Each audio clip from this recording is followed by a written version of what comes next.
On YouTube. So to everybody out there, hello, hola, Konnichiwa, Salaam, Ciao Namaste. Peace to all. This is the pink elephant in the room conversation. And what we will be discussing for today is about freedom. If you feel that any of this resonates with you, don't hesitate to leave hearts, leave a like, and if you have anything to add to this, comment and tell me your thoughts, because I love to read what people say on YouTube and I love to read what you guys have to say on Periscope. Without any further ado, let's begin with simply, many of us in today's society believe that work is a way to gaining our freedom. And then there are many others who, including myself, believe that work is not what helps you gain your freedom. It's up to you personally on what works. Because to you, what I would say to people, freedom depends on the person.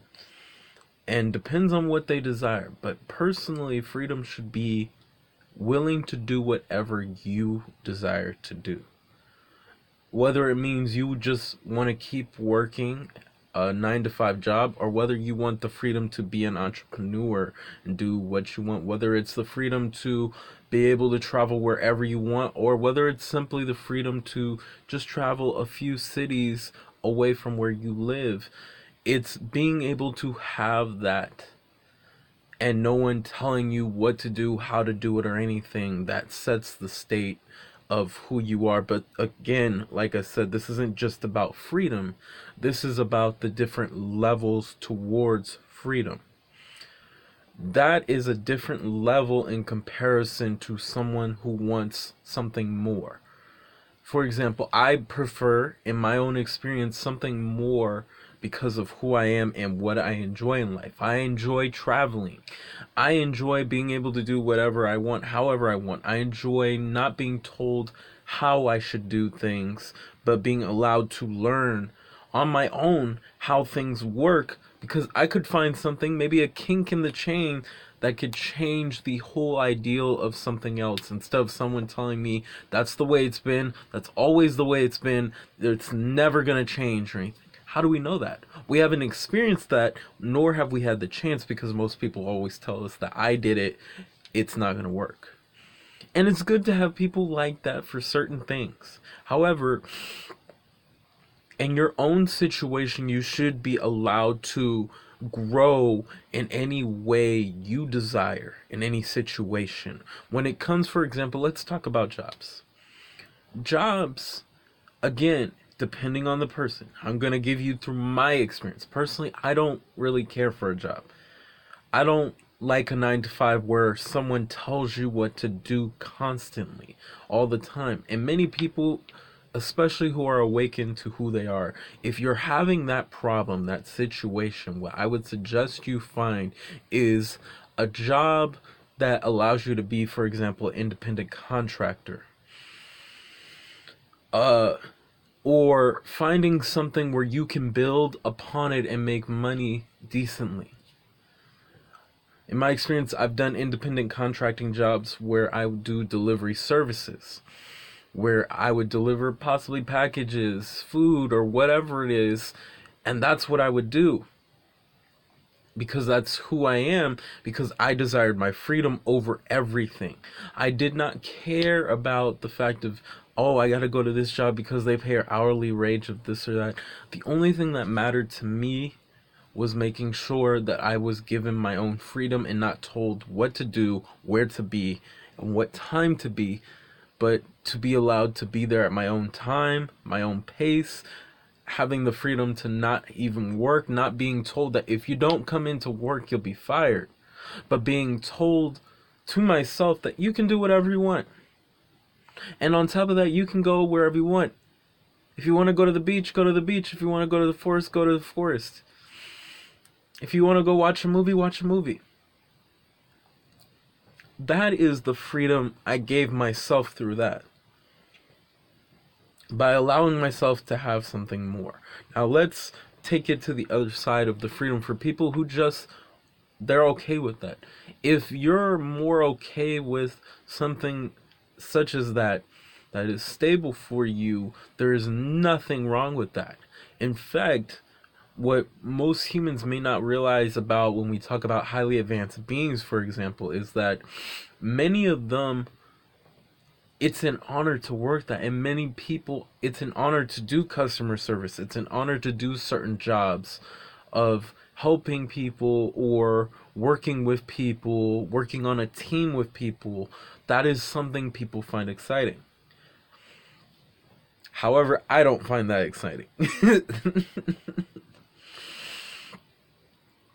So that could be the freedom to someone else, is that they are giving the freedom to work one with other people, and that could possibly be an honor and enjoyable task for them. That is their own freedom. Now let's discuss about, for example, money. Many people don't want to talk about money. Money seems to be a problem with most people. Just kidding. Not most people, because we don't know. For many people, however, that can be a big problem. Many might say that there's not enough money, there's not enough this, not enough, and I had discussed this for the people in YouTube. I had discussed this, and I do have it in a playlist for Soulology, where I discussed about the illusion of need. You feel you don't have enough and that you need more. Or better yet, two illusions. The illusion of need, and in a sense the illusion of not having enough, that everything is scarce. You believe that everything is scarce and that there's not enough this, there's not enough that, and it's not that there's not enough. Your ideal of it, your words bring power to what happens in your world. So when you decide that there is not enough money, or you don't have enough money, or that you say to yourself you are broke, the universe will give you exactly that. You are using the words I am. And every time you use those words, you are saying to your own self that that is what you are being at this point in time, if you allow yourself to do so. So when you're saying that, I don't say it personally, because I know I'm much more than that. Because I've made things come to fruition. We're not going to even say the law of attraction. It's not even the law of attraction. It's your beingness. You bring energy forth by being who you truly are, in essence. When you are more focused on just being who you are, instead of telling yourself you're this, you're that, there's not enough in everything, you flip the ideal of everything. Now, however, this takes continual consistency for some, and some it is easy. But it just depends on the person. Because each person goes through different cycles in life.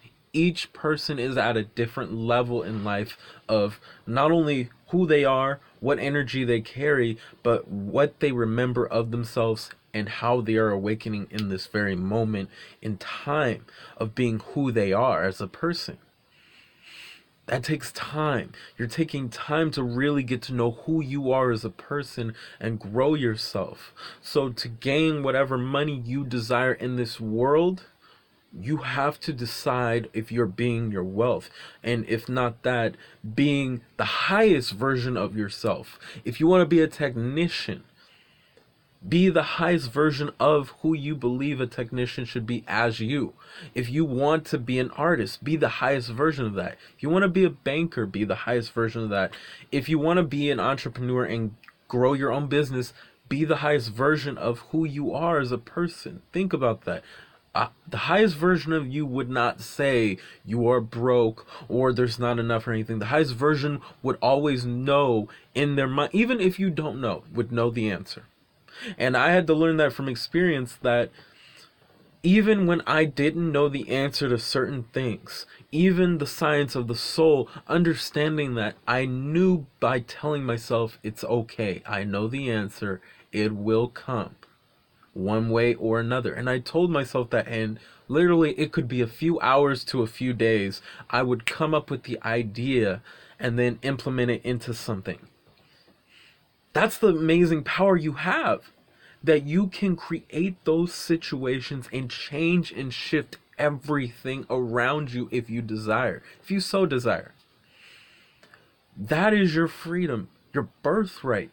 However, you are taught in this world that freedom has to be earned in order to get to where you want to go. And that is another illusion in itself, that we need requirements to go to where we desire to go to gain what is considered freedom on this planet. There is no requirements for freedom. Freedom is who you are. It is up to you to decide. In our minds, we believe that, especially if you live in certain areas across the world, that if we follow these rules and regulations, we will gain such freedom.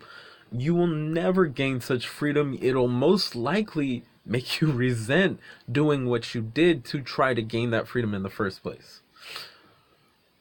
You'll think to yourself, I followed every rule and regulation and I didn't get to where I desired to go.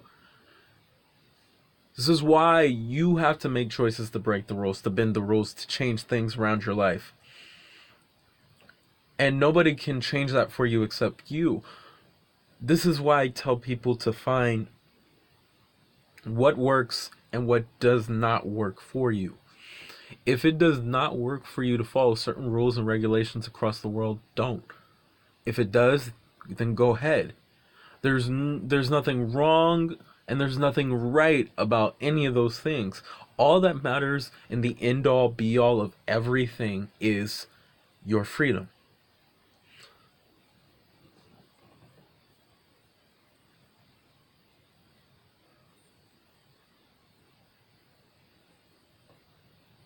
No, you're correct about that. What and I think we talked about this, and it's good to see you, Dusty. One of the people, by the way, on Periscope had asked a question about the law of attraction, and the law itself is more thought-based than action-based. Now, to answer your question about that, the law is based off of belief systems. And it's made free. If I can make you believe it, you'll do something about it because you believe it. When we talk about many leaders out there and many masters, for example, and I think we talked about this last time, when we're talking about the Muhammad's, the Jesus Christ, the Joseph Smiths, the Confuciuses, the Zhaos of the world, the Hitlers, the opposite side of what we call the Jesus effect or the Muhammad effect, whatever you want to call them. These people were able to shift things in the world due to belief systems. The more I could make you believe, the more you would follow that law because you believed it to be so. However, not only do we believe it, but you're hypnotized into every rule and regulation. It's almost as though with all these words and regulations and everything, you've fallen under a spell. Which you have. You don't remember who you are on top of that. So you listen to these things that people say and believe it to be so, and you don't think about, for example, that when we talk about the past, none of these things were real.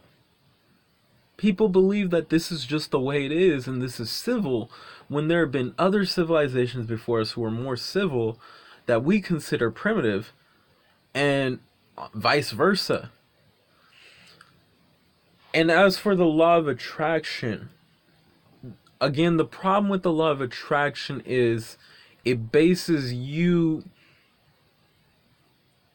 When I, for example, was trying to follow the law of attraction, I was doing things to become this thing. What I didn't realize was you can do that. There's nothing wrong with that. However, in a sense, it's kind of like doing it the hard way. You will eventually get to where you desire to go. Don't get me wrong, it has been proven by many people before us that if you keep going one way or another, you will eventually gain what you desire. It might take several years, but you'll get there. What I focus on when I discuss and I always talk about beingness is be that person. If, for example, if you're thinking yourself to be your wealth, how would you act if you were being your wealth right now? For me, for example, in my experience, I might say, which I already am in a sense, is I wouldn't really worry about money issues. I wouldn't worry about where I desire to go. I would just make plans to go to those places and implement something later down the line because that is what I'm going to be. That is what I'm going to be in order to do what I desire to do because I'm automatically doing it without even trying anymore. It's not something where I have to work really hard to get to this one place or anything. I am being who I desire to be and automatically doing. If I want to be unconditionally loving, how would you act? I would care for others. I wouldn't judge others. I wouldn't show any malice to others, and I would be kindness and meekness to whoever came my way. However, for me personally, and I add this to this, I wouldn't let people stomp all over me. I would be kind enough because not only do I see the meekness, but I see the meekness in a sense of giving you your own freedom. And that is something else on the flip side that most people don't recognize. When we talk about, before I even get into that, we don't see that on the flip side. By being who you're supposed to be. When you're being your unconditional love, you will do unconditional loving things. Not doing unconditional loving things to be unconditional loving. Be who you are to do the things you desire. Now, as for what we were talking about with the homeless people and stuff like that, there are people, for example, who might ask for money. Now, it's one thing if they ask for money, but if they're a repeat person who constantly asks you for money, then you've created the situation at hand where you've desired to help this homeless person. And there is nothing wrong with helping them. However, you cannot tell yourself that, why do they keep taking my money all the time and this and that? You created the scenario, which is now formatted by this. You can now get rid of it, or you can keep doing whatever you're doing. If you get rid of it, there's nothing wrong with it. If you keep going, there's nothing wrong with it. If you get rid of it, it's because you feel, in a sense, you are not getting your own freedom and you're giving a lot of your freedom away to this other person. However, on the other end of the spectrum, if you think a lot further, even in my experience, you are all one. That being said, you are not just giving yourself the freedom, but you have let go of what that person has not gained as freedom. Because he's getting all his freedom from you because you are giving him whatever every time. He's lost all freedom. This adds even closer. I mean, we're going down a rabbit hole right now with this. This goes into when we talk about even the government in a sense. And there's nothing wrong with whatever works for you works for you. But it's the ideal to observe and be aware of these things and understand them. If you are getting checks from the government and this is your only way to thrive, for example, then your freedom has now been taken away because you're asking for your freedom towards the government. The same thing goes for the homeless person. If he's getting a lot more money from you, you've taken his freedom away, and now all the freedom goes to you. By disbanding that between you two, that partnership or whatever you want to call it, that relationship, you allow the homeless person to gain some sort of freedom, but you allow yourself to gain the freedom you desire as well. If you want to help the homeless person out, then at the same time, that might be your freedom to help people. I enjoy helping people. However, at the same time, there's a balance. I don't always do it with everybody, and it's nothing against anybody. I'm as kind and meek as I best can be. However, I will not let people stomp on me because I know who I am. And this is one statement I go by all the time. Betrayal of the self in order not to betray another is still betrayal nonetheless. It is the highest betrayal. And I will not betray myself if it focuses on not betraying another person. And that is a fine line that I have to cross. Now, for some people, they might think, well, how would I go about doing that? And what I would say is you have to go through the experience to understand how it would work for you. Because in my experience, there have been times where I've talked to people and I've given them money, and then there are times where I might have to use certain money for something else. So I might not be able to give you anything at this point in time because I have other needs personally that I need to fulfill to keep being who I desire to be. There was a man, for example, on the street who asked me if I had any money. I didn't have anything, and then I thought to myself, all I have is a bunch of pennies. And he said he would take that. And I was happily willing to give him the pennies because what I had to realize was, and I constantly tell myself this, there's more where that came from. I don't need it as much as he needs it. If he's asking me or if she's asking me for it, I don't need it as much as they do because I can always get more. I can create more. And that is something that most people cannot see as freedom for themselves. They see it as that if it's gone, it's gone, and then I have to try again, and this and that, and then I won't have any more because of this and that, and we consider it as though the money is gone all the time. But if you consider it as, well, I'm just gonna give it to this person because I'm always gonna get more. You think with a mindset immediately by being wealth. You don't see yourself as broke or you won't have any money anymore. Shifting your mind is what will help you towards seeing something further of who you are, your freedom. And no matter what you do, there are constant levels to freedom where you might be at being your wealth right now. You might be stuck somewhere else trying to get past that. In my own experience, it could be there are certain people around you that hold you back on that, and you're getting there. And then you're held back by that. And now you have to go to a new level of freedom. And then maybe you get to a new level and maybe there's drama in a certain situation that has not that has not disappeared out of your life yet. Now you're trying to get to a new level. It grows and grows and grows. This doesn't mean that oh, well, you have to keep going and going and going. But there are levels to this to go and understand who you are, and it's infinite. So what's freedom to someone who just simply wants a simple lifestyle might not be freedom to someone else. They might just simply want simple things, and that's their freedom. A nice little cottage or a nice little house, a decent car, and some money to go have fun here and there, and maybe go see a movie. And that might be just what they enjoy. On the other hand, if there are people just like me in a sense, we want to travel, we want to have fun, we want to go on adventures and enjoy ourselves because we want to be who we are in our fullest experience. But that's not to say to the other person they don't want to be who they are. In their experience, they're going towards being someone who's more simple in this experience. And there's nothing wrong with that. The question is, what is your freedom? And to the people in YouTube, and if people in Periscope, if you'd like to add to YouTube, you can always comment on there as well. What is your freedom? Who are you desiring to be in this moment? That is a question you should ask yourself. And realize that you all are beautiful, divine, and amazing. You all are the gods, the goddesses, and the creators within. So to everybody out there, just know to know thyself is to know the creator within. And to everybody, have a good morning, have a great afternoon, and a fantastic evening. Namaste.